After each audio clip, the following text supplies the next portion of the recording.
hello everyone আজি মই ঘৰতে অতি সহজতে আৰু কম সময়ৰ ভিতৰতে কেনেকৈ পনীৰ তৈয়াৰ কৰিব পাৰো হেতু শেয়াৰ কৰিম আৰু হেকাৰণে কি লাগিব হেখিনি মই আপোনালোকক দেখুৱাই যাম আৰু আপোনালোকে চাই থাকিব আৰু এবাৰ ঘৰতে বনালে আপোনালোকে মাৰ্কেটৰ পৰা পনীৰ আনিবলৈ পাহৰি যাব হেকাৰণে মই তাতে 1.5 লিটাৰ মান গাখীৰ আৰু গিলাস পানী আৰু দুটা নেমু চেপি পেলাই ৰস উলিয়াই লৈছো হেখিনি দেখুৱালো আৰু এতিয়া কেৰাহী এখন গৰম কৰিবলৈ দিলো আৰু লগে লগে তাতে 1.5 লিটাৰ মান গাখীৰ ঢালি দিলো ঢালি দি ইফালে মই এক গিলাস পানীৰ সৈতে নেমু ৰসখিনি মিক্সড কৰি এইখিনি মই কুহুমীয়া গৰম কৰি লম তেতিয়া হলে গাখীৰ ফাটিবলৈ আৰু সহজ হ'ব পটাবলৈ এনেকৈ গৰম কৰি এতিয়া ইফালে গাখীৰখিনি লৰাই থাকিব লাগিব যাতে কেৰাহীৰ তলত লাগি না যায় লাগি গলে চেণ্টটো বেয়া হৈ যাব আৰু এনেকৈ লৰাই থাকিব লাগিব যেতিয়ালৈ উতল নাহে এসাক মোৰ গাখীৰখিনি উতল আহি গল আৰু এতিয়া মই গেছটো অফ কৰি দিম এনেকৈ লৰাই থাকিব এনেকৈ অলপ ঠাণ্ডা হ'বলৈ দিব লাগিব আৰু মই এতিয়া গেছটো অফ কৰি দিলো আৰু এতিয়া 2-3 মিনিট মান সময় এনেকৈ ঠাণ্ডা হ'বলৈ দিম অলপ আৰু তাৰ পিছতে নেমু পানী মিক্সড কৰি লোৱা পানীখিনি অলপ অলপকৈ ঢালি দিব একেবাৰতে ঢালি নিদিব তেতিয়া হলে গাখীৰটো টান হৈ যাব পাৰে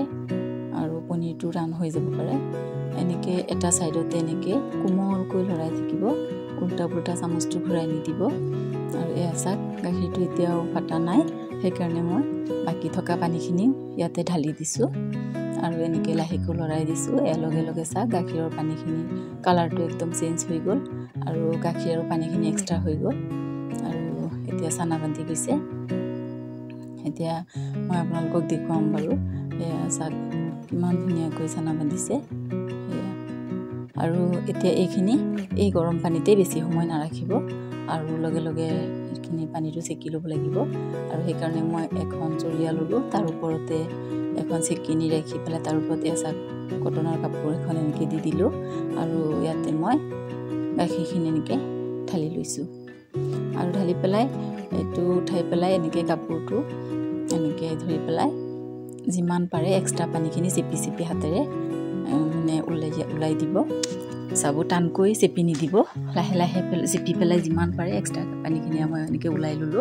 আৰু এতিয়া এনেকৈ চেপিটা থাল এখনৰ ওপৰতে এনেকৈ ৰাখি মই ফ্ৰাই পেন এখন তাতে ৰাখি দিলো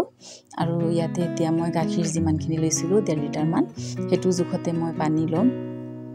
ইয়াৰ ওপৰতে ওজন বস্তু ৰাখি দিব লাগিব আপোনালোকে যিকোনো ওজন বস্তু এটা ৰাখি দিব আৰু এসা কুকাৰটো 1.5 লিটাৰ নলয় অলপ বেছি হৈছিলে পানী হেখিনি পিছত মই ফ্ৰাই পেনতে ঢালি দিলো আৰু এনেকৈ মই 20 পৰা 30 মিনিট মান সময় থৈ দিছিলো আৰু এতিয়া চাক হৈ গল মই আপোনালোকক পনীৰখিনি এতিয়া দেখুৱাম কিমান সুন্দৰকৈ হৈছে চাই যাব এয়া চাক কেনেকৈ টানি নিদিব কাপোৰখন লাহে লাহে লৰাই পনীৰখিনি উলিয়াই লব এনেকৈ মিলি দিব এয়া চাক হৈ গল কিমান প্লেন দেখিছে এনেকৈ এতিয়া মই আপোনালোকক কাটি দেখুৱাম কাটি পেলাই মই এখন বাটিত পানী লৈ সেই ঠাণ্ডা পানীতে থৈ ফ্ৰিজতে ৰাখি থৈ দিম এদিন ৰাখিব পাৰিলে বেছি ভাল আৰু আপোনালোকৰ সময় কম থাকিলে আপোনালোকে 1 ঘণ্টা ৰাখি পেলাই ল'ব পাৰে আৰু এসাক মই এতিয়া এইখিনি ফ্ৰিজত ৰাখি থৈ দিম